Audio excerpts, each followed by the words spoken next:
Alors, bonjour tout le monde, bonjour les informaticiens. 2 minutes, je réponds à votre responsable. Alors, bonjour tout le monde. Alors, bonjour sinon. Bon, la dernière séance, on a eu à parler donc de la balance, mais on l'a fait sur 7, voilà les 8. Alors, le cas, c'était les établissements de Diallo, dans l'activité et le négoce de riz de la vallée. Donc, on avait fait tout le journal. Pour le journal, on a eu, oui, on n'a pas bouclé, il nous restait une opération que j'ai pu terminer avant maintenant d'imprimer la balance, autrement dit de vous envoyer le journal d'abord, le journal qui est là, que vous voyez là. Donc je l'ai envoyé sous format PDF, vous l'avez, je pense bien que sur votre WhatsApp, je l'ai envoyé au responsable. Après le journal, voilà la balance. Maintenant, la balance avec l'application, vous allez voir qu'il y a les tutos de la balance d'abord. Et là, vous voyez que c'est équilibré. On n'a pas besoin de quoi que ce soit. Il suffit tout simplement de cliquer. Vous allez le voir normalement à la prochaine séance. Donc, je fais une petite présentation des documents qu'on a obtenus après l'enregistrement des opérations. Là, donc, il vous donne le total des comptes de gestion, autrement dit des comptes 6, 7, 8. Et là, il vous donne la différence, c'est le solde. Autrement dit, ça, cela veut dire que donc les charges sont inférieures, autrement dit les produits sont supérieurs aux charges, ce qui fait un résultat bénéficiaire de 1 830 000. Alors pour le bilan, même chose, ce qui équilibre le bilan aussi, c'est le fameux résultat. Donc voilà en gros pour ce qui est du cas établissement Diallo. Maintenant, la vidéo étant disponible sur la vidéo de la séance 3, si je me rappelle bien, concernant le bilan et le compte de résultat, il y a eu quand même tous les détails concernant ces deux documents. Donc il faudra maintenant passer à la fiche de TD, nous permettant de présenter un bilan par rapport à des informations précises. Bon, vous aurez deux cas à faire. Il y a l'entité Diagne qui possède du matériel, un stock de marchandises, des créances acquises sur des clients, ainsi de suite. Alors, on vous parle de l'actif immobilisé, du total actif, des produits qui surpassent le total des charges. Maintenant, il faut savoir c'est quoi l'actif immobilisé. Donc, au niveau du bilan, on avait identifié pour chaque partie, à savoir l'actif et le passif, on avait identifié 3 rubriques. La première rubrique au niveau de l'actif, on l'appelle actif immobilisé. Ça regroupe tous les biens, d'accord, qui tous les biens durables et les créances quand même à long terme. C'est-à-dire, donc, vous aurez ce qu'on appelle les biens palpables et les biens non palpables. Alors, ce qu'on appelle les immobilisations corporelles et les immobilisations incorporelles. Et à cela s'ajoutent les immobilisations financières. C'est ça qu'on appelle l'actif immobilisé.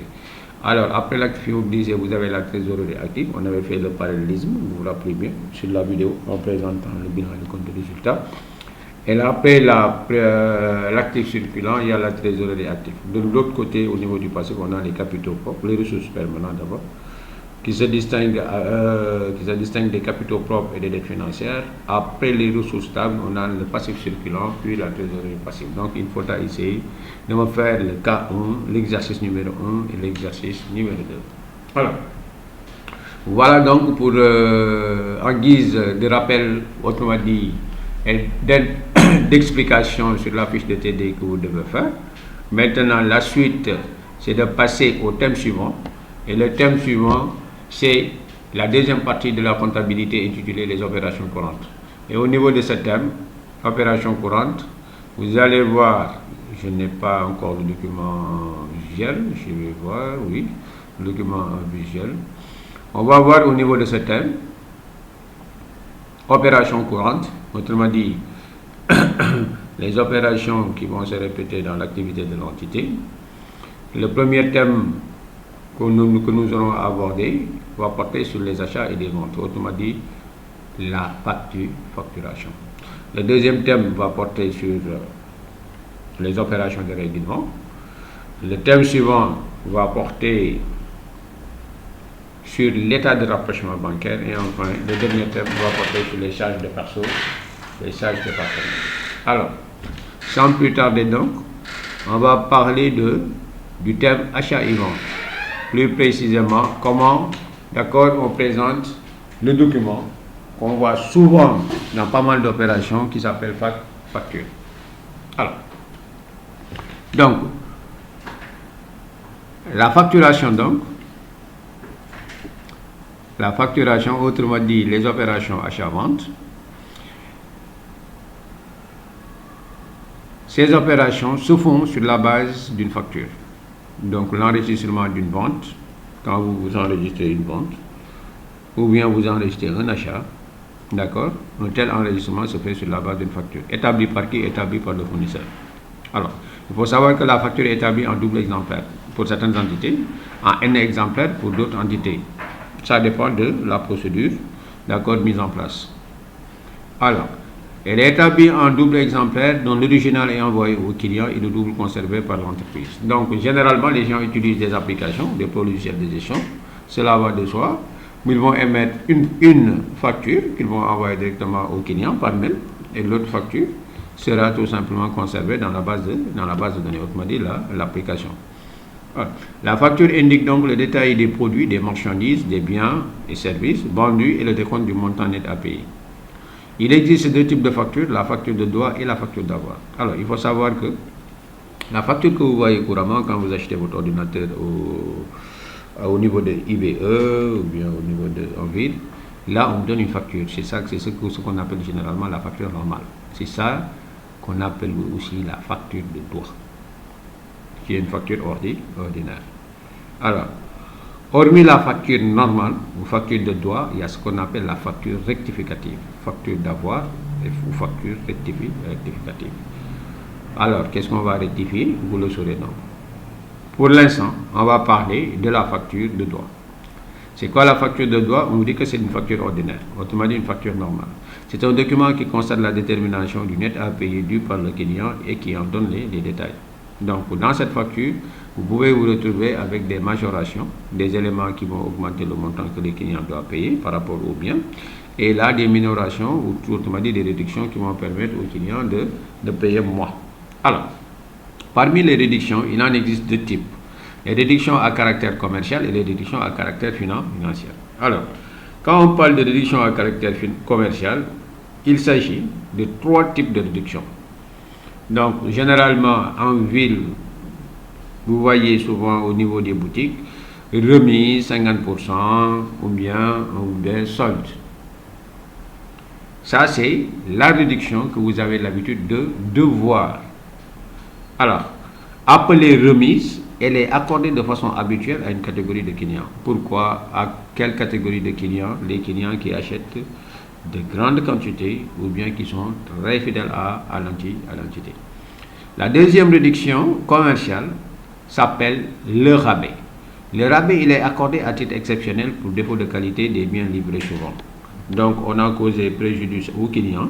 Pour réparer maintenant ça, autrement dit, on lui propose, on lui fait des faveurs, autrement dit, on lui accorde une réduction par rapport aux biens qu'on a livrés qui font défaut d'accord de qualité ou bien de non-conformité. Vous voulez des ordinateurs, des chaussures couleur rouge, on vous envoie des chaussures couleur noire. Donc vous les retournez et là quand même pour conserver le client, l'entité, le fournisseur généralement est souvent amené à lui accorder cette réduction qu'on appelle le rabais. Alors, la ristourne ou les ristournes, la ristourne est accordée en fin d'exercice. Généralement, dans pas mal d'entités, elle est accordée en fin d'exercice sur l'ensemble des ventes que le client a effectuées. Mais souvent, vous pouvez le retrouver en fin de trimestre ou bien en fin de bimestre. Ça dépend tout simplement de la politique commerciale de l'entité. Alors, on vous dit maintenant que les réductions s'appliquent par cascade. Ça, vous le verrez quand même quand on va établir une facture. Donc, si vous avez deux réductions, donc ça c'est la théorie. Quand on parle de réductions qui s'appliquent par cascade, c'est parce qu'on est dans la théorie. Ce que vous faites, ce que nous faisons en classe. Donc, s'il y a deux réductions accordées par le client, on calcule la première réduction, on détermine le montant après cette réduction, ou bien, et puis on calcule la deuxième réduction sur le montant trouvé. C'est ça qu'on appelle calcul en cascade. Mais dans la pratique, tel n'est pas toujours le cas. Alors, voilà donc les réductions commerciales. On va passer aux réductions financières. Il s'agit d'escompte de règlement. C'est une réduction accordée au client qui règle au comptant ou par anticipation par rapport à l'échéance. c'est parce qu'il a payé au comptant ou bien il a anticipé par rapport à la date de paiement. Et là, qu'est-ce qu'on fait? Le fournisseur peut lui accorder, d'accord, ça dépend tout simplement de lui accorder cette réduction qu'on appelle escompte, qui est une réduction financière. Alors, à part maintenant les réductions, d'accord, pour les éléments qui minorent la facture, on a parlé de réduction commerciale et de réduction financière. Donc, vous n'allez pas avoir autre élément qui va minorer automatiquement, qui va minorer le montant que le client doit payer. Donc, on vous dit quoi? En nota bene, notez très bien, les réductions commerciales inscrites dans la facture ne sont jamais inscrites au journal. Ça, vous le verrez quand on passera l'écriture relative à l'enregistrement de la facture. Elles ne sont enregistrées au journal si elles sont accordées hors facture. Par contre, l'escompte est toujours enregistré. Autrement dit, dans le schéma de comptabilisation, vous n'allez pas voir apparaître le montant de la réduction commerciale. Autrement dit, avec un compte précis. Mais par contre, l'escompte, qui est une réduction financière, a un compte précis, d'accord? Et son montant va toujours apparaître au niveau du journal. Voilà de manière très claire ce que veut dire, autrement dit, ce que parle, d'accord, notre nota bene. Alors, là maintenant, par rapport aux majorations. Alors, les majorations, c'est les éléments qui vont tout simplement s'ajouter sur le montant des biens vendus au client. Il s'agit de quoi? Il s'agit des frais de transport, frais de livraison, etc. Alors, lorsque le vendeur se charge de l'expédition des marchandises, parce que là, on fait allusion souvent aux marchandises, mais ce n'est pas seulement des marchandises, on peut vendre d'autres biens, autrement dit des produits finis, ou bien on peut vendre des services.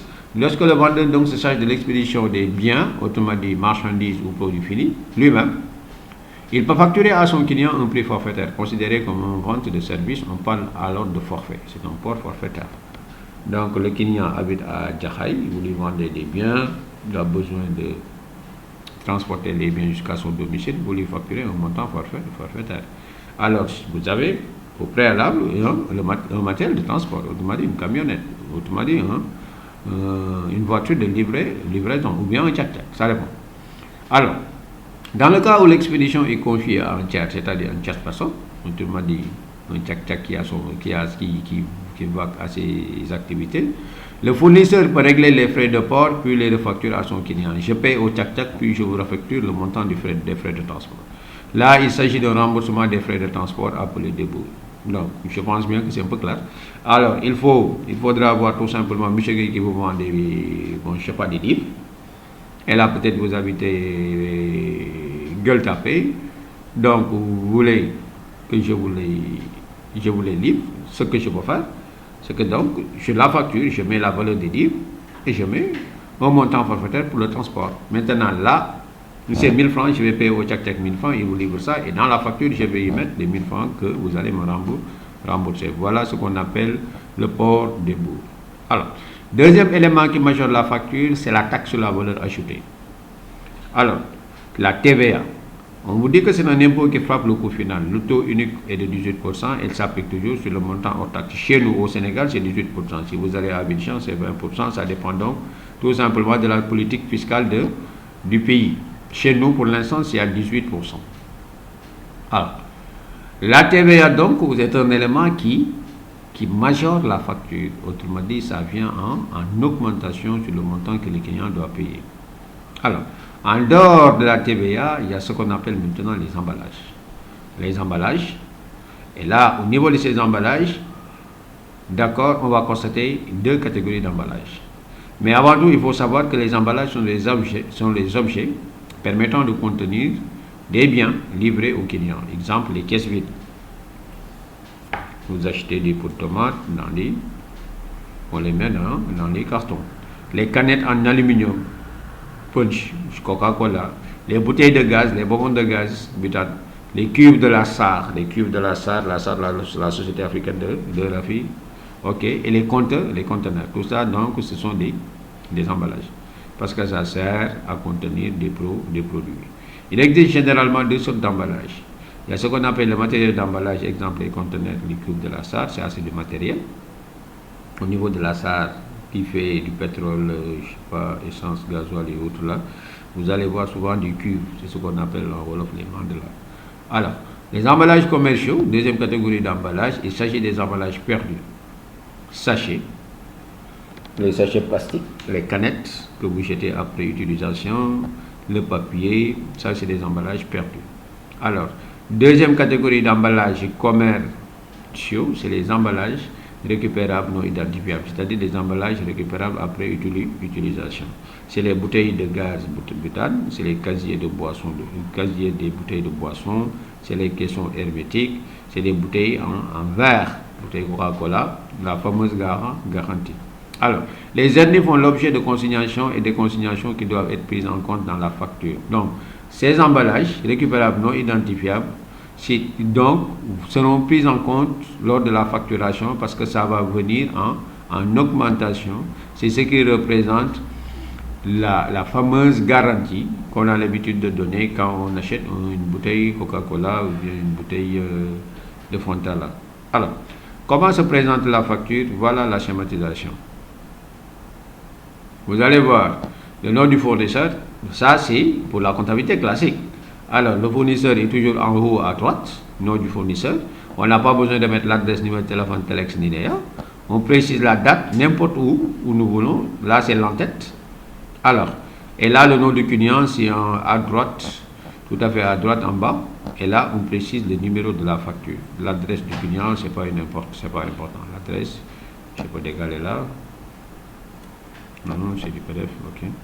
L'adresse du client, c'est pas important. Donc, voilà. Donc, au niveau de la schématisation, vous allez voir l'entête et le code de la facture. Alors, au niveau du code de la facture, on a l'habitude de mettre tout ce qui est code du produit, désignation du produit, autrement dit le nom du produit, la quantité, le prix unitaire et le montant. C'est comme ça que ça se présente. Maintenant, ça, c'est une facture schématisée, d'accord, de manière théorique. Alors, tout ce qui est élément, bien, que le fournisseur va vendre à son client, on peut les identifier et les préciser. On précise la quantité, le nom, le prix unitaire. Et là, maintenant, dès lors que tous ces biens sont précisés, on calcule le montant total brut. Voilà. Alors, si toutefois que le fournisseur accorde des réductions, que ce soit une remise, une ristourne ou bien un rabais, là, quand même, on est tenu obligé de l'enlever sur le montant brut. C'est ça le schéma, sur le montant brut. Alors, là, après les réductions commerciales, si vous regardez bien, on les enlève du brut pour avoir le net commercial. Le net commercial, quel net commercial? C'est le net commercial de la vente qui n'est rien d'autre que le montant brut des produits que le client a acheté, moins toute réduction accordée. Toute réduction. S'il y a une réduction, on enlève toutes les réductions.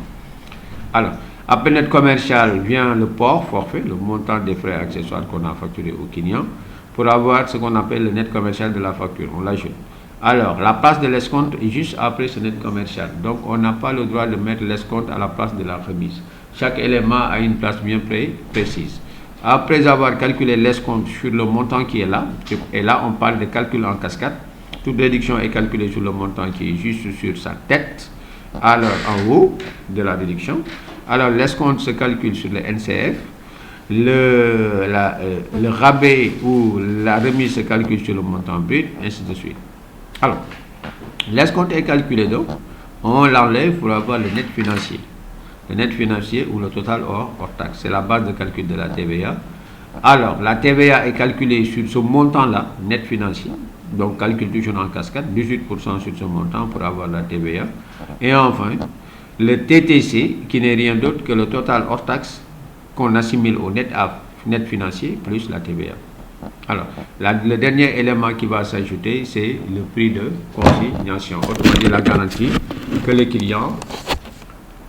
le client va laisser, d'accord, pour les emballages qu'il va utiliser, qu'il va amener autrement dit. Alors, enfin, la dernière rubrique qui clôture la facture, c'est le net à payer.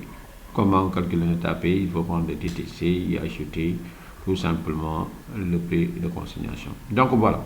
Alors, en guise d'application, voilà, on vous dit que la société XAVG, qui est en relation d'affaires avec la société L, le 1er janvier, décembre, autant pour moi, année N, 2000N, elle lui vend 1000 articles à 2500 l'unité avec une remise de 10%, un escompte de 1%, un portefeuille de 30 000, 10 caisses consignées à 500 francs, la caisse et la TVA autour de 18%.